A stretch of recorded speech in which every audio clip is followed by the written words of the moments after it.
মুলিকে পরাঠে বা মূলোর পরোটা। এই শীতে যদি এই রেসিপিটা ট্রাই না করে থাকেন, দেখুন কত ভর্তি আর ভীষণই টেম্পটিং আর খুব ভালো লাগবে। আপনি টিফিন বক্সে দিতে পারবেন, আপনি ডিনারে সার্ভ করতে পারবেন, আপনি যদি ভাত খাচ্ছেন না তাহলে লাঞ্চেও খেতে পারবেন। অবশ্য করেই ভীষণ টেম্পটিং একটা রেসিপি মূলোর পরোটা বা মুলিকা পরাঠে। চলুন আমরা তৈরি করব। নমস্কার বন্ধুরা, সঞ্চিতাস এসেন্স রেসিপিস ইউটিউব চ্যানেলে আপনাকে স্বাগত। নিশ্চয়ই ভালো আছেন, সুস্থ আছেন এবং আনন্দে আছেন। আরও ভালো থাকবেন এই সমস্ত রেসিপি ট্রাই করলে।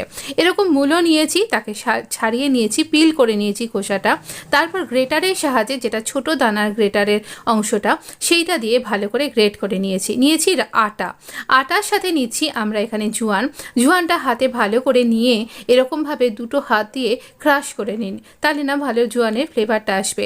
কিছুটা আমরা নিয়েছি এখানে জিরে, যেটা ফোড়ন হিসেবে আমরা ব্যবহার করি, সেই জিরেটাও ক্রাশ করে দিয়ে দিলাম। দিচ্ছি স্বাদ অনুযায়ী নুন। আমি কিন্তু আটাই নিয়েছি। তো এরকমভাবে আটাটাকে ভালো করে মিশিয়ে নিয়ে আমরা 1 টেবিল স্পুন এখানে দিয়ে দিলাম তেল। আমি এখানে রাইস ব্র্যান অয়েল ব্যবহার করছি। এই রান্নায় ঘি ব্যবহার একদম করবেন না। তো এবার খুব ভালো করে এই ময়ামটা এবং নুন মশলা সব কিছু মিশিয়ে নেব। দেখতেই পাচ্ছেন হাত দিয়ে রাব করে করে মেশাচ্ছি। এইরকমভাবেই হাত দিয়ে রাব করে মেশাবেন। তারপর দেখুন আমি এখানে একটু জুস ব্যবহার করব। এই যে আমরা মূলোটা গ্রেট করে নিয়েছি, এর জুসটা ব্যবহার করব। মলমলের ফ্যাব্রিকের ওপর নিয়েছি আর এটা এরকমভাবে চিপে নিচ্ছি। এই জুসটাকে ফেলে দেবেন না, এটার মধ্যে প্রচুর পুষ্টিগুণ রয়েছে, নিউট্রিশন ভ্যালু রয়েছে প্রচুর। তাই এটা যদি আপনি এমনি নর্মাল নুন জিরে দিয়ে খেতে না পারেন, তাহলে এইভাবে পরোটার মধ্যেই এভাবে জলটা ব্যবহার করে নিন। এবার একটা পাত্রের মধ্যে আমরা এই মূলোটাকে নিয়ে নিলাম। এর মধ্যে আর এখন তেমন জল নেই। তো এবারে দিয়ে দিচ্ছি কিছু মশলা। প্রথমে স্বাদ অনুযায়ী কিছু কুচনো লঙ্কা নিয়েছি, আদা কুচি নিয়েছি, হিং অবশ্যই দেবেন, নুন হলুদ চিনি ধনের গুঁড়ো জিনের গুঁড়ো এবং বেশ 2 চামচ মতন কুচানো ধনে পাতা, এই সব কিছুকে এখানে মেশাচ্ছি। খেয়াল করেছেন কি আমি নুন দিইনি, কিন্তু নুন দিলে আবারও জলটা কাটতে শুরু করবে। নুন দেবো কিন্তু একটু পরে দেবো। খুব ভালো করে কষলে এই পুরো মূলোর সাথে, এই গ্রেটেড মূলোর সাথে আমরা মিশিয়ে নেব সমস্ত মশলা। এবার এটা ম্যাজিক ইনগ্রেডিয়েন্টস, আমরা দেবো এখানে বেসন। 1 চা চামচ বেসন দিলেই কিন্তু কাজ হয়ে যাবে। মূলো কিছু এক্সট্রা জল ছাড়বে, তো সেখানে আপনি এই জলটা অ্যাবজর্ব করে নেবে এই বেসনটা, আর খেতেও অপূর্ব লাগবে। মূলোর যে এক্সট্রা অন্য রকমের একটা ফ্লেভার থাকে সেটা একদম আসবে না এখানে, অথচ পুষ্টিগুণও থাকবে, টেস্টি হবে। আপনি যাকেই খাবেন সে বুঝতেই পারবে না। প্রথমে আমরা মূলোর জলটা দিয়ে ভালো করে ঠেসে মেখে নেব। তারপর যতটা জল আমাদের দরকার লাগবে, রুম টেম্পারেচারে রাখা খাবার যে জল, সেই দিয়ে আমরা এখানে ঠেসে মাখছি। তলায় একটা কিচেন টাওয়েল নিয়েছি, তাহলে পরে আমার এই বাটিটা ঘষা লাগবে না আর একটা বিচ্ছিরি আওয়াজও হবে না। তো এইভাবে চটকে ভালো করে ঠেসে যেভাবে আপনি আটার রুটি মাখেন, মানে রুটির জন্য যেভাবে আটা মাখেন বলতে হবে, তো সেই রকমভাবেই আপনি এখানে ঠেসে আটাটাকে মেখে নিন। তো এই রকম নরম একটা সুন্দর ডো তৈরি করুন। খুব একটা শক্ত মাখবেন না সিঙ্গারা তৈরির মতন, একদম নরম তুলতুলে রুটির জন্য যেমন মাখেন তেমন। এবার আমাদের এখানে এই যে স্টাফিংটা রেডি হয়ে রয়েছে, এর মধ্যে দিয়ে দেবো স্বাদ অনুযায়ী নুন। এবার নুনটা দিয়ে খুব ভালো করে চামচের সাহায্যে আমরা মিশিয়ে নেব। আমরা লেচি কেটে নিয়েছি, আর এই লেচিটাকে এরকমভাবে হাত দিয়ে একটা বাটির শেপ দিয়ে আমি 2 চামচ মতন ঠেসে ভরে দিলাম। বেশ ঠেসে ভরবেন, যাতে প্রত্যেকটার পরতে প্রত্যেকটা গালে অনেক করে স্টাফিংটা আসে, তো অথচ ফেটেও যাবে না।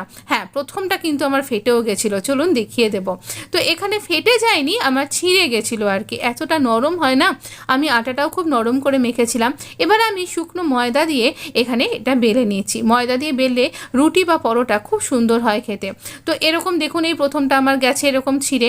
আমি ইচ্ছা করলে, আমার কাছে অপশান ছিল, আমি এটাকে এডিট করে বাদও দিতাম, কিন্তু আপনারও এটা হতে পারে। এবং এতে স্বাদের কোনো খাবারের হেরফের হবে না, সেটা বোঝানোর জন্যই আপনাকে এইটা দেখালাম।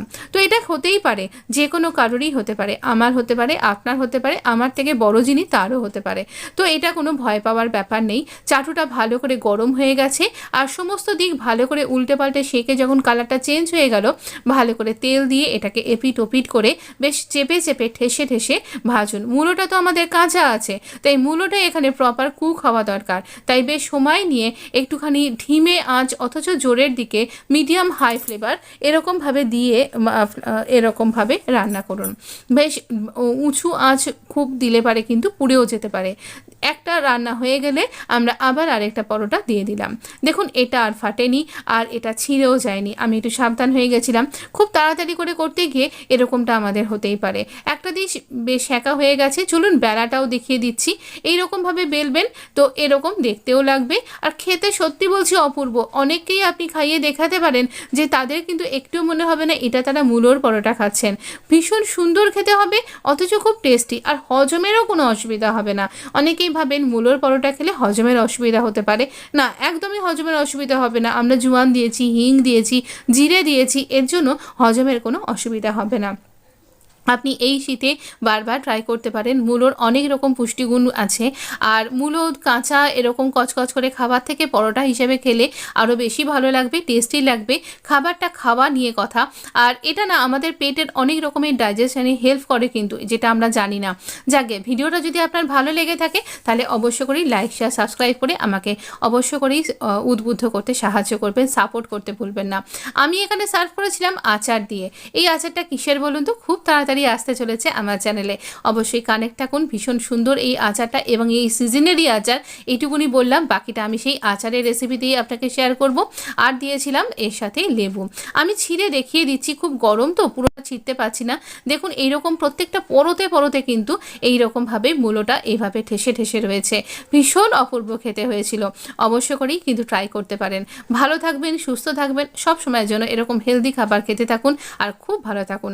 ধন্যবাদ বন্ধু, দেখা হচ্ছে নেক্সট এপিসোডে।